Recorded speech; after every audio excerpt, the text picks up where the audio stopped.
Good morning India. दोस्तों नमस्कार। दोस्तों आज की मेरी कहानी काफी इंटरेस्टिंग है और ये किसी की जिंदगी की एक सच्ची दास्तां है जो मैं आप सबके सामने पेश कर रही हूँ। दोस्तों इस कहानी का नाम है लॉकडाउन का गिफ्ट। वैसे लॉकडाउन किसी के लिए बुरा लगा तो किसी के लिए बहुत अच्छा। ऐसी ही है आज की कुछ कहानी। तो चलिए कहानी सुनाती हूँ मैं आपको। आप ईयरफोन या हेडफोन का उपयोग करें, इससे इस कहानी की ऑडियो क्वालिटी अच्छी आएगी जब आपके कानों तक पहुँचेगी। अब चलो कहानी सुनाती हूँ। दोस्तों ये कहानी सोनू सैम की है। सोनू कहता है ये मेरी जिंदगी की एक सच्ची दास्तां है। कोरोना की वजह से अभी सब बंद था, ना मैं जॉब पर जा रहा था और ना ही कोई अन्य पाल, लेकिन किस्मत जिसे जब देता है वो उसे दे ही देता है।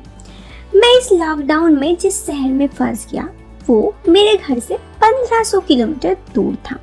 हालांकि मैं इधर रेंट के रूम में रहता था। मेरे सारे जॉब करने वाले साथी लॉकडाउन के कुछ दिन पहले घर चले गए। वो आने वाले थे लेकिन सब बंद होने की वजह से अपने घर पर ही रह गए। ये बात यहीं से शुरू हुई जब कोरोना इंडिया में आया तो हम लोगों को बताया गया कि आप लोगों की छुट्टी हो रही है, कुछ दिनों के लिए आप अपने घर चले जाएं। ये बात लॉकडाउन लगने से 3 दिन पहले थी। मेरे दोनों साथियों का घर 675 किलोमीटर दूर था तो वो उसी दिन निकल गए। मैंने सोचा मैं भी निकल जाऊंगा, लेकिन वक्त तो कुछ और ही चाह रहा था। मुझे ये बात बिल्कुल पता नहीं थी कि आगे लॉकडाउन हो जाएगा तो मैं कहीं भी निकल नहीं पाऊंगा। मैं उस दिन टाइम पर रेलवे स्टेशन गया। वहां पर उस दिन सब नॉर्मल था। मेरी ट्रेन लेट थी और आधी रात तक आने वाली थी। मेरे रूम से स्टेशन 3 किलोमीटर दूरी पर था। मैं वेट कर रहा था और स्टेशन पर अपनी आंखें घुमा रहा था। मैं बहुत ज़्यादा थक भी चुका था। तभी कोरोना की वजह से अनाउंसमेंट हुई कि ट्रेन रद्द किया जा रहा है। आप सभी को अनुरोध है कि अपना ध्यान रखें। ये सुनकर मेरी बैंड बज गई। अब मैं घर कैसे जाऊंगा, ये सोच सोचकर मुझे काफी टेंशन होने लगी। और अगले दिन मतलब कुछ घंटों बाद 22 तारीख को जनता कर्फ्यू भी था और ना ही मेरे दोस्त रूम पर थे और ना ही कोई और था। स्टेशन भी अब एकदम सन्नाटा हो गया। उधर 4 लोग ही थे जो भी वापस कहीं जा रहे थे। मैंने सोचा कि कर्फ्यू खत्म होने के बाद प्लेन से चला जाऊंगा। ये सोचकर मैंने अपना सामान उठाया और रूम जाने के लिए स्टेशन से बाहर निकलने लगा, क्योंकि अब कोई ऑप्शन दूसरा तो था नहीं। मैं सोच भी रहा था कि क्या फंस गया, थोड़ा परेशान भी हो रहा था। खैर मेरा एक फ्लैट एक होटल स्टाफ की बनी बिल्डिंग में था जो 11वें मंजिल पर था। मैं बाहर आकर देखा तो स्टेशन के बाहर एकदम सन्नाटा था, कहीं भी कोई नहीं था। मैं चारों ओर देखने लगा। अचानक से मैंने देखा कि स्टेशन के बाहर के जीने पर एक लड़की सलवार कुर्ता पहनकर सर झुकाकर शायद रो रही थी। मुझसे ये देखा नहीं गया। उधर कोई भी नहीं था जो उससे कुछ पूछता। उसके पास एक ट्रॉली बैग था। मैं करीब जाकर उससे पूछा, क्या हुआ मैडम? आप तो जानते हैं कि मैं होटलियर हूँ, मुझे इसी तरह की बात करने का आदत है। आप रो क्यों रही हैं? उसने कुछ नहीं कहा और वो तेज रोने लगी। मैं एकदम से डर गया।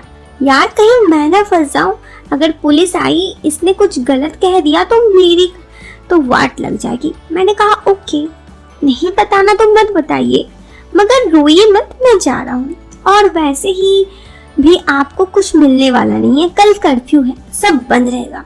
ये कहकर मैं पलटकर जाने लगा। अचानक से उसकी मधुर आवाज सुनाई दी, रुकिए। मैं पीछे मुड़ा तो देखा एक हुस्न की मल्लिका मुझे रोक रही थी। उसका रंगत दूध जैसा सफेद और रोने की वजह से उसका मुंह पर लाल हो चुका था। उसके घने काले बाल, आंखें मदहोश करने वाले, नाक हल्की नखरे वाली, लाल होंठ, बहुत खूबसूरत, गर्दन सुराहीदार, बहुत खूबसूरत लग रही थी वो। मैंने उससे ध्यान हटाते हुए पूछा, आप क्या हुआ, क्यों रो रही हैं? तो उसने बताया कि वो अपने परिवार के साथ घूमने आई थी। तभी वो यहाँ से 300 किमी पहले किसी स्टेशन में ट्रेन थी, वो गलती से उससे छूट गई। इससे वो गलती भी बताए कि किस तरह उसका रिजर्वेशन दूसरे डिब्बे में हो गया था और बाकी परिवार का दूसरे डिब्बे में। फिर एक स्टेशन पर उसने अपना सारा सामान के साथ डिब्बा बदलने के लिए उतरी। उसी समय वो अपने परिवार से बिछड़ गई। उसका परिवार उसी ट्रेन में चला गया और उधर से हफ्ते में एक ही ट्रेन उसके शहर को जाती है, जिसको लेकर उसे ज्यादा पता किया कि अगली ट्रेन कहाँ से मिलेगी। तब पता चला कि एक बड़ा स्टेशन है, यहाँ से ट्रेन मिल सकती है। फिर वो यहाँ आ गई। यहाँ पर वो उसके घर 1300 किलोमीटर दूर था, लेकिन यहाँ आने के बाद पता चला कि जिस ट्रेन से वो जाने वाली थी वो ट्रेन रद्द हो गया और इधर उसे जानने वाला कोई नहीं था। ना ही उसके पास मोबाइल था और ना ही ज़्यादा पैसे, बस एक बैग जिससे वो कुछ कपड़े हैं और ज़रूरत का सामान। ये सब सुनकर बहुत दुखी हुआ। ऐसा नहीं होना चाहिए था। उसकी बातों से ऐसा लग रहा था कि वो मिडिल क्लास फैमिली से है। उसी समस्या को सुनकर मैं बोला, तो आप क्या करोगी? उसने कहा, मुझे नहीं पता। ये कहकर वो रोने लगी। मैंने सोचा उसे पुलिस स्टेशन ले जाऊं। फिर दिल में एक ख्याल आया कि ये सही नहीं रहेगा, क्योंकि रात में कोई लेडी कांस्टेबल तो होती नहीं है, कहीं उसके साथ कुछ हो गया तो सब किया धरा गड़बड़ हो जाएगा। इससे पहले तो मैंने उसे चुप कराया और उसी से पूछा, मैं तुम्हें पुलिस स्टेशन छोड़ दूं? पुलिस स्टेशन का नाम सुनते ही वो डर गई। उसने कहा, नहीं ऐसा मत कीजिए। मैंने कहा, अच्छा तो एक काम करो, अपने घर वालों को कॉल कर लो। मैंने उसे फ़ोन दिया। उसने अपने पापा को कॉल किया। पहले तो फ़ोन उठा नहीं, लेकिन कुछ देर बाद कॉल बैक आया। जैसे ही उसने फ़ोन उठाया, उसकी आवाज़ सुनते ही उसके डांटने लगे उसके पापा। तो उसने कहा, अब तू वही मरेगी, तेरी वजह से हम लोग इतने परेशान हो रहे हैं, तुझे तो कहीं ले जाना ही नहीं चाहिए था। लड़की रोने लगी। उसकी रोने की आवाज़ सुनकर उसके पिता ने कहा, अच्छा अब रो मत, मैं कुछ करता हूँ। वो शुबकने लगी। तो उसने कहा, किसी छोटे होटल में रूम ले लो। वो सुनकर चुप ही रही। उन्होंने पूछा, तेरे पास पैसे हैं? उसने कहा, हाँ, पर सिर्फ 3000। पापा ने कहा, ठीक है, तुम जिस होटल में रुकना मुझे उसका एड्रेस मैसेज कर देना। उसने कहा, ठीक है। फिर उसके पापा ने पूछा, ये फ़ोन किसका है? उसने कहा, ये एक भैया है, उन्हीं का फ़ोन है। उसके मुंह से भैया सुनकर मैंने सोचा, धत तेरी की, मैं इतना हैंडसम होने के बावजूद इसने ये कह दिया। खैर, उसने फ़ोन रखा और कहा, मुझे होटल में रूम दिला दीजिए ना प्लीज़। मैंने कहा, ठीक है। मैंने टैक्सी के लिए इधर उधर देखा तो कुछ भी नहीं था।